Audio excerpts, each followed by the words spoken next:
यहाँ एक बहुत समय पहले हरे भरे जंगल के बीचों बीच एक छोटा सा गांव था। इस गांव में सभी प्रकार के जानवर रहते थे जो अपनी अलग अलग विशेषताओं के लिए जाने जाते थे। इस गांव का सबसे छोटा और अनजान निवासी था टिम्मी, एक छोटी सी गौरैया। टिम्मी का सपना था आसमान की ऊंचाइयों तक उड़ने का, लेकिन उसके छोटे पंख और दूसरे जानवरों के ताने उसे हमेशा हतोत्साहित करते रहते। टिम्मी का दिल बड़ा था, लेकिन जब वह अपने आसपास के बड़े जानवरों को देखती थी, जैसे कि विशाल हाथी, ताकतवर शेर और तेज उड़ने वाले बाज, तो उसका आत्मविश्वास कमजोर पड़ जाता था। गांव में सब उसे चिढ़ाते थे, तुम इतनी छोटी हो टिम्मी, तुम्हारे पंखों में इतनी ताकत कहाँ है कि तुम ऊंचे आसमान को छू सको। एक दिन बाज ने ताने देते हुए कहा। टिम्मी ने मायूसी से आसमान की ओर देखा, जहाँ बाज हवा में आसानी से गोते लगा रहा था। उसे यह देखकर और भी दुख होता था कि वह कितना छोटा और कमजोर महसूस कर रही थी। शायद वे सही कह रहे हैं, उसने सोचा। शायद मैं कभी आसमान तक नहीं पहुंच पाऊंगी। लेकिन टिम्मी के भीतर का सपना बहुत जिद्दी था, उसने हार नहीं मानी। अगले दिन वह अपने पंखों को और मजबूत करने के लिए सुबह सुबह अभ्यास करने लगी। वह रोजाना थोड़ी ऊंचाई पर उड़ने की कोशिश करती,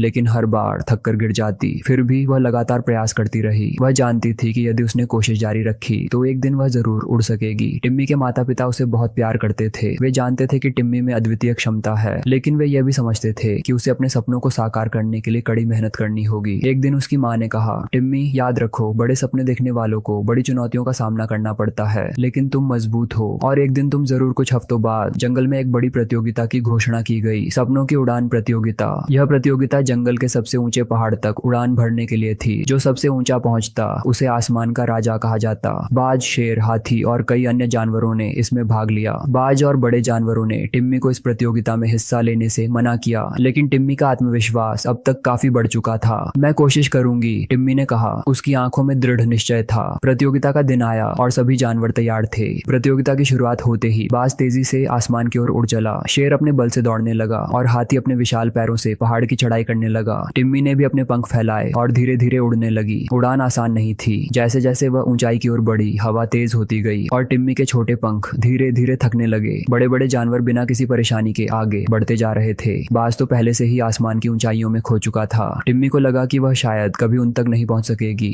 शायद मैं बहुत छोटी हूँ, उसने सोचा। लेकिन तभी उसने अपने दिल की आवाज सुनी, तुम हार नहीं मान सकती टिम्मी, तुम्हारा सपना है आसमान छूना और तुम ऐसा कर सकती हो। टिम्मी ने खुद को संभाला और अपनी उड़ान जारी रखी। उसने हवा का सामना किया, अपने पंखों को मजबूती से हिलाया और अपने दिल की सुनकर लगातार आगे बढ़ती रही। उसकी गति धीमी थी, लेकिन उसकी हिम्मत अटूट। जब प्रतियोगिता के आखिरी चरण में सब पहुंचे, बाज ने महसूस किया कि उसकी गति धीमी हो रही है। पहाड़ की ऊंचाई पर हवा बहुत पतली थी और बाज अपनी ताकत खोने लगा। शेर और हाथी भी ठोकरें खाकर गिर पड़े, क्योंकि वे अपने भारी वजन के कारण आगे नहीं बढ़ पा रहे थे। अब सभी जानवर थक चुके थे और हार मानने वाले थे, लेकिन टिम्मी, जो अपनी सीमाओं के बावजूद उड़ रही थी, धीरे धीरे उन सभी से आगे निकल गई। उसके छोटे पंख धीरे धीरे उसे पहाड़ की चोटी की ओर ले जा रहे थे। वह थक चुकी थी, लेकिन उसका हौसला अभी भी बुलंद था। और फिर उसने वह किया जो किसी ने सोचा नहीं था। टिम्मी पहाड़ की चोटी तक पहुंच गई। वहां खड़े होकर उसने अपने चारों ओर देखा। पूरा जंगल उसके नीचे था और आसमान उसकी मुट्ठी में था। सभी जानवर हक्के बक्के रह गए। जो जानवर पहले उसे चिढ़ाते थे, वे अब उसकी प्रशंसा कर रहे थे। बाज ने कहा, तुमने हमें दिखाया कि ताकत और आकार मायने नहीं रखते। असली ताकत हिम्मत और विश्वास में होती है। टिम्मी मुस्कुराई। उसने साबित कर दिया था कि असली सफलता अपने अंदर के डर को हराने में है, चाहे हालात कितने भी मुश्किल क्यों ना हो। उसके छोटे पंख अब छोटे नहीं। यह कहानी हमें सिखाती है कि कभी भी अपने सपनों को छोटा नहीं समझना चाहिए। हमारी हिम्मत, धैर्य और निरंतर मेहनत ही हमें सफलता तक पहुंचा सकती है। चाहे दुनिया कुछ भी कहे, अगर आप में जुनून और दृढ़ता है तो कोई भी बाधा आपको रोक नहीं सकती। छोटे कदम भी बड़े सपनों की शुरुआत हो सकते हैं। जिस तरह टिम्मी ने हार न मानते हुए आसमान को छूने का सपना साकार किया, उसी तरह हम भी अपने जीवन